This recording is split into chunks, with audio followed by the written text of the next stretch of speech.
de Cité Senghor, Monsieur le représentant du Khalif général de Bambilor, Monsieur le représentant de Seigne Idrissa Gueye,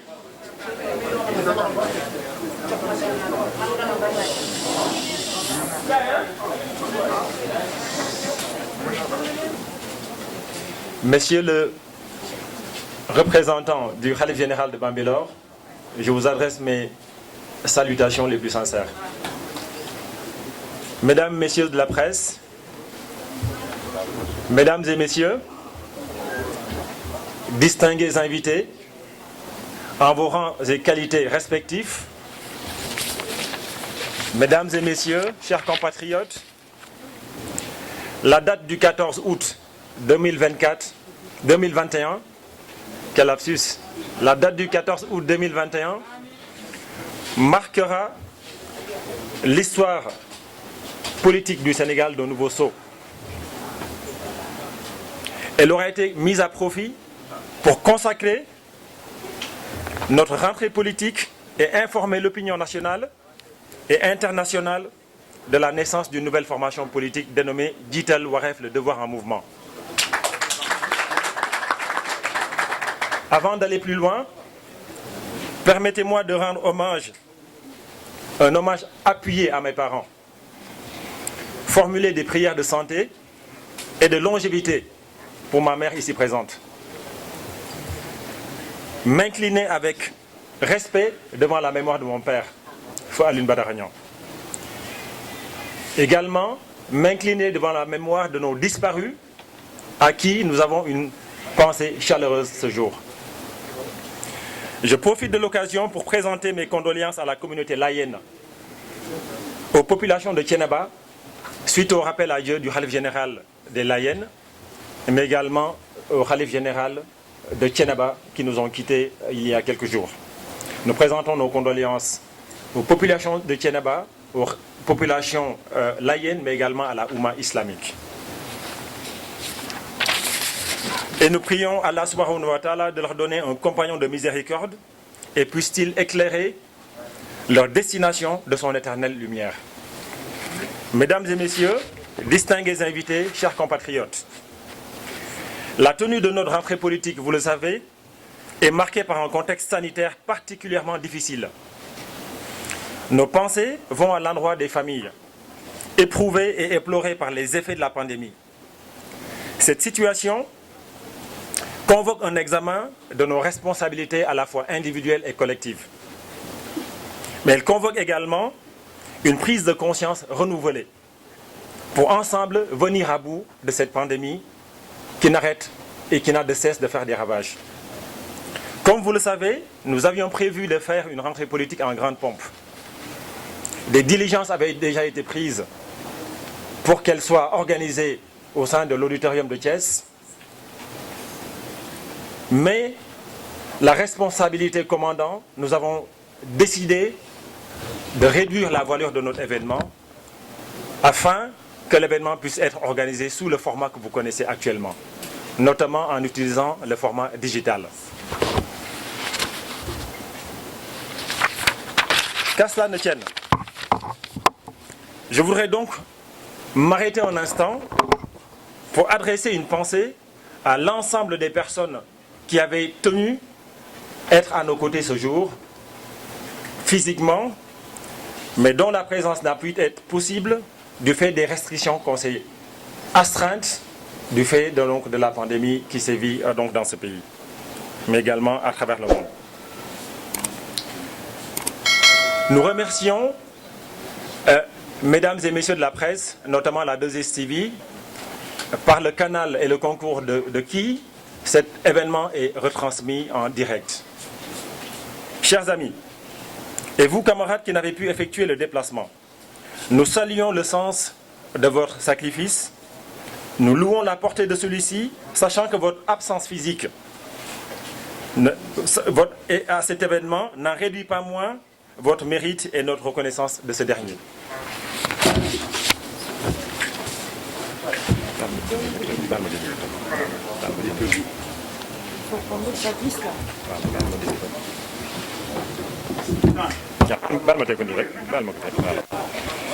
Mesdames et messieurs, distingués invités, chers compatriotes, rendons grâce à Allah subhanahu wa ta'ala de nous avoir réunis en cette circonstance pour vous narrer la genèse de Jitel Waref, le devoir en mouvement, mais aussi vous expliquer les contours de notre projet politique. Jitel Waref, le devoir en mouvement, est une promesse. Jitel Waref, le devoir en mouvement, est une promesse, celle d'un projet de société qui ambitionne de placer le citoyen sénégalais au centre de l'ensemble des décisions publiques et de l'action publique. Jitel Waref, le devoir en mouvement, est également à la fois le fruit d'une réflexion individuelle, mais également d'un travail collectif. Un travail collectif mené dans la perspective d'offrir à notre pays une nouvelle offre politique, adossée à un humanisme érigé en doctrine politique. 15 années de pratique de la gouvernance publique et des réformes institutionnelles au sein des États ACP façonnent une vie. Elles façonnent une vie, mais elles en marquent également les contours. Nous le savons. Elles soumettent vos rapports vis-à-vis du reste du monde avec plus de recul et en imprègnent le sens avec complexité. Elles vous imbibent des interactions géopolitiques et déterminent votre regard sur le positionnement de l'Afrique en général et du Sénégal en particulier. Mais également le positionnement que le Sénégal devrait avoir au sein du concert des nations. Elles structurent votre appréhension des problématiques de notre processus de développement, nous ouvrent à la complexité de celui-ci, vous ouvrent à la complexité de son fonctionnement et vous éclairent des réalités qui obstruent le processus et la marche de développement de notre pays.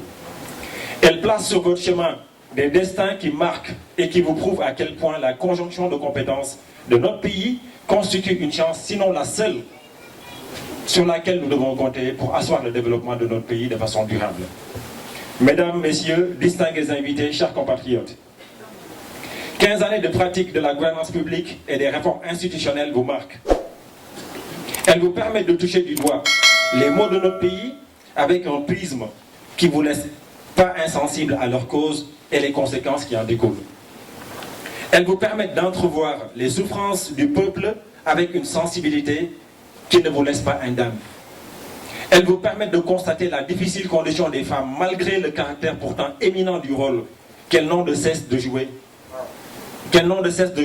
Comme partition essentielle dans la longue marche et dans la passionnante marche de l'histoire de notre pays. Elles vous permettent de situer la place que l'action publique devrait conférer aux jeunes, qui, il faut le rappeler, c'est un truisme que de le dire, sont de plus en plus relégués sur les strapontins de l'histoire de ce pays. Mesdames, Messieurs, distingués invités, chers compatriotes, 15 années de pratique de la gouvernance publique et des réformes institutionnelles vous marquent. Je l'ai dit, je le répète. Elles permettent d'appréhender les multiples enjeux du développement avec une telle acuité qu'elles vous proscrivent l'indifférence, qu'elles vous bannissent l'inaction de votre esprit et qu'elles interdisent le désengagement politique. A contrario, mesdames et messieurs, elles vous ouvrent les solutions aux problèmes de notre pays, insufflent dans votre esprit à la fois l'idée mais la raison de l'engagement politique. Mesdames et messieurs, distingués invités, chers compatriotes, c'est dans un tel contexte que nous avons fait le choix de l'engagement à travers la création de Jitel Waref, le devoir en mouvement. Au terme de ce choix, nous avons entamé un processus de réflexion et de travaux conceptuels qui nous ont amenés à passer en revue l'ensemble des politiques publiques, des stratégies de développement, des lettres de politique sectorielle que le Sénégal a menées depuis les indépendances jusqu'au référentiel économique du plan Sénégal émergent. Le documentaire était double. Nous abreuver des politiques publiques mises en œuvre par notre pays depuis 1958 pour comprendre les raisons de leur échec, voire de leur succès le cas échéant, puis proposer un socle de nouvelles réformes, essentielles dans le cadre d'un nouveau projet de société. Mesdames et messieurs, distingués invités, chers compatriotes, si ce travail de fouille accompli avec rigueur nous aura permis de mettre la main sur une littérature à foison de l'action publique, une des conclusions à laquelle nous sommes parvenus porte généralement sur la faiblesse de nos institutions, sur la faiblesse de la gouvernance telle que menée par nos institutions à qui nous confions les deniers de ce pays. C'est pourquoi Jitel Waref, le devoir en mouvement, a fait le choix de fonder la construction de son projet sociétal sur un référentiel unique de valeurs cardinales et d'objectifs stratégiques. Ce référentiel des valeurs a été pensé et conçu pour éclairer et baliser l'ensemble des décisions devant mener à la conception, puis la mise en œuvre de l'action publique au service de l'intérêt général. Ce référentiel des valeurs vise en outre à asseoir une compréhension commune ainsi qu'une communication claire entre l'ensemble des acteurs et des parties prenantes concernés par les mesures que ces valeurs sous-tendent. Ce référentiel des valeurs a également été conçu pour porter de façon précise les valeurs cardinales devant sous-tendre le projet sociétal, ainsi que le programme politique de Djitel Waref, le devoir en mouvement, à savoir les valeurs sociopolitiques. Notre projet de société ambitionne d'aller dans le sens d'une réelle appropriation nationale de l'État. Une appropriation fondée sur la responsabilité à la fois individuelle et collective, l'honorabilité, la solidarité, la crédibilité des institutions et de leurs animateurs. Des valeurs économiques. Nous voulons bâtir une société qui promeuve des valeurs économiques par le sens du métier. Par le sens du métier, de la sanctification du travail bien fait, de production de biens sans marchandisation aliénante, d'exigence de redistribution des biens et services de l'ensemble et au bénéfice du corps social. Les valeurs écologiques ne sont pas en reste. Nous voulons fonder notre projet de société sur des valeurs écologiques par un sens sacré de la terre, car la terre appartient à l'être humain et non l'inverse. Les valeurs culturelles ne seront pas en reste. Elles constitueront un pilier essentiel de notre projet de société par un ancrage au patrimoine africain, spirituel et des acquis du progrès technique et universel. Enfin, ce référentiel des valeurs que nous avons conçu a été pensé pour guider la conduite de l'action publique selon des principes directeurs au nombre desquels on peut citer, entre autres, le sens et la fonction de notre projet sociétal qui est d'essence humaniste, l'humanisme. Voilà la nouvelle doctrine que nous voulons consacrer pour la conduite de notre projet sociétal. L'être humain ainsi que le milieu qui l'entoure constitue la raison principale et principielle de tout processus de développement. Le développement de l'être humain obéit au principe de l'ordre divin qui commande l'ordre cosmique ainsi que l'ordre social y afférent. Ceci en vertu du principe d'équilibre, d'harmonie et de complémentarité. Le respect et la préservation du milieu naturel, biologique et minéral qui sert de substrat existentiel. La préservation des supports physiques, biologiques et minéraux abritant à la fois l'histoire, l'héritage et l'esprit de nos ancêtres. Ceci en vertu du principe d'exigence de continuité de la vie humaine.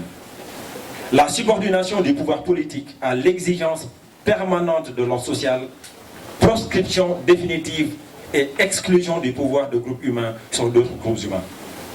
La responsabilité sociale par raison d'aptitude et de mérite en vertu de la règle d'application de l'effort continu, de reconnaissance et de promotion de l'effort individuel.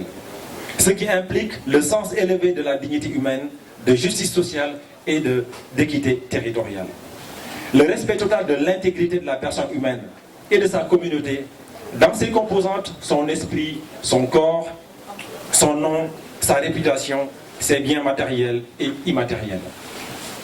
L'impérieuse exigence de l'État et la communauté de garantir aux citoyens le maximum de possibilités de développement physique, mental et moral en vue de son plein épanouissement, de sa personnalité de citoyen.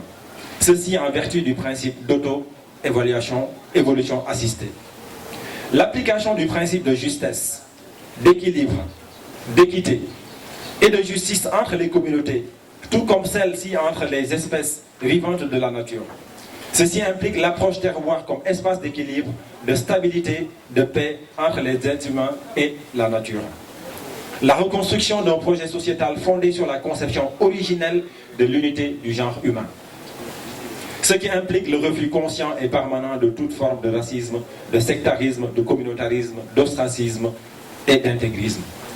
Mesdames, Messieurs, distingués invités, chers compatriotes, si mon adresse vous a permis d'avoir un aperçu de notre projet de société, des principes et valeurs qui en guident le fondement, je voudrais vous annoncer qu'au titre de nos objectifs stratégiques, Djitel Waref, le devoir en mouvement, compte conquérir et exercer le pouvoir d'État dans le cadre de la Constitution, des lois des conventions internationales en vigueur au Sénégal, ainsi que dans le respect des principes de la souveraineté nationale, de la démocratie, des règles de bonne gouvernance associative. Voilà notre premier objectif stratégique. Nous comptons proposer au Sénégal et aux Sénégalais un nouveau projet sociétal fondé sur des lois, des codes éthiques explicites sur les évolutions scientifiques, l'idéologie du progrès de l'esprit humain, en réaction et en opposition à tout obscurantisme irrationnel de contre-valeurs amorales et immorales. Nous voulons œuvrer au raffermissement d'un État-nation intégré, socle d'une société de paix, d'égalité, de fraternité et de liberté, d'abondance et de justice sociale au service du peuple sénégalais et à son service exclusivement.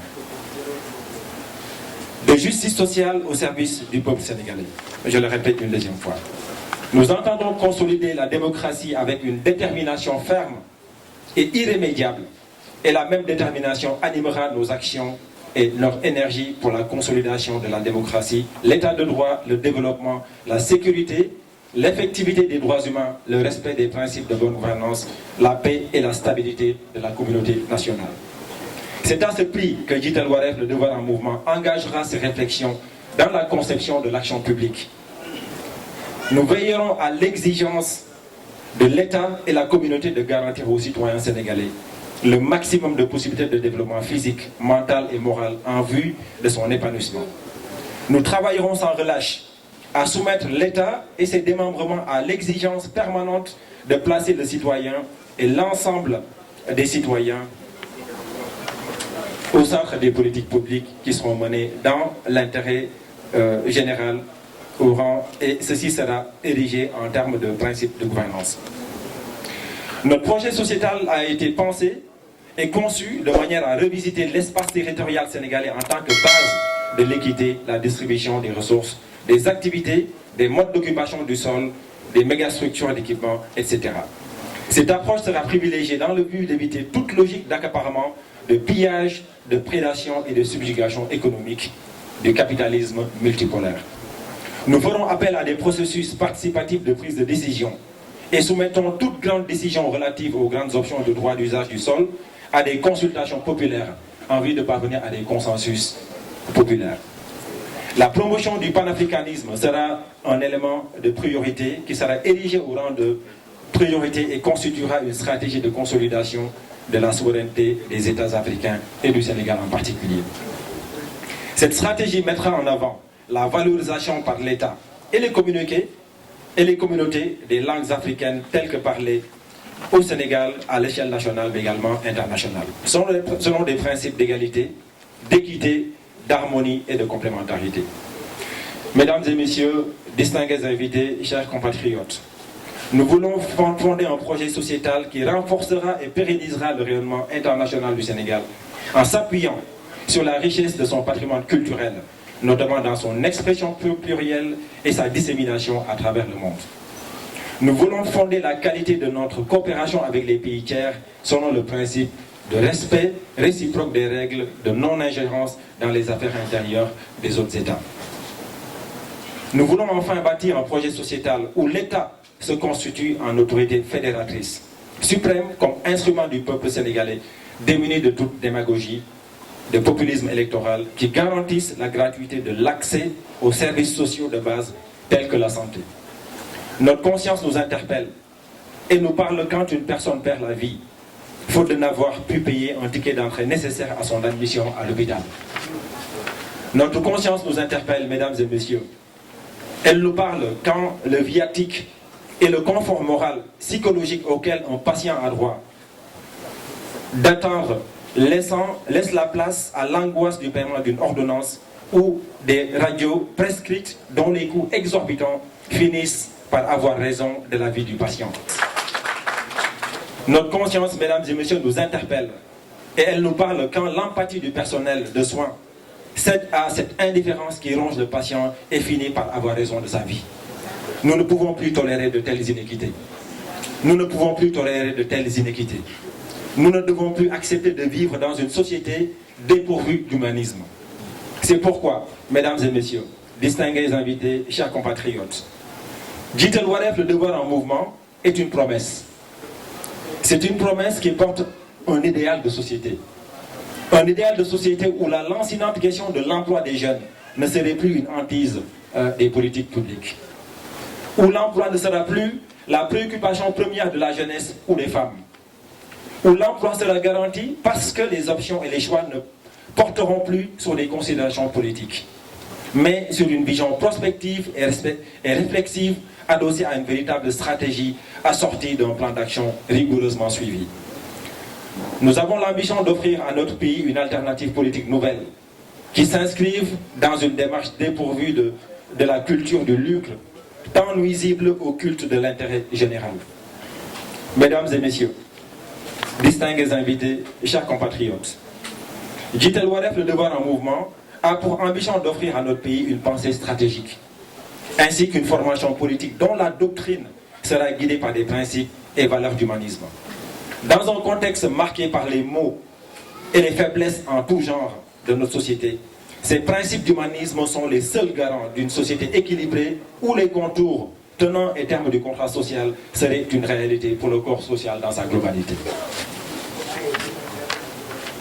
Je voudrais, avec ces propos, mesdames et messieurs, adresser mes remerciements à l'ensemble des personnes qui sont présentes dans cette salle, remercier la presse, remercier la 2STV par le concours de qui nous avons l'opportunité et la possibilité de passer cet événement en direct. Vous dire que nous avons fait le choix de l'engagement politique parce que nous ne pouvons plus nous permettre de ne pas donner de nous-mêmes à ce pays. L'ensemble des personnes qui ont décidé de faire ce déplacement et d'être à nos côtés aujourd'hui, je pense à la famille élargie, à ma belle famille, je pense à mes amis, je pense aux membres sympathisants et militants de Jitel Waref qui ne ménagent aucun effort pour que l'événement qui a été organisé aujourd'hui puisse être une réussite. Je voudrais solennellement vous adresser mes chaleureuses félicitations et vous adresser mes remerciements pour l'ensemble de ce que vous avez réussi à faire ce jour.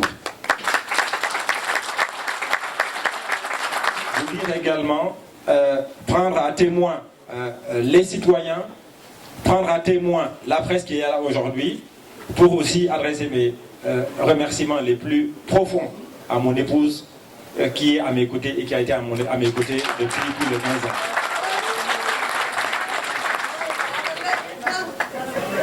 Vous dire que nous avons fait le choix de l'engagement accompagné de jeunes personnes pétries de valeurs et de principes.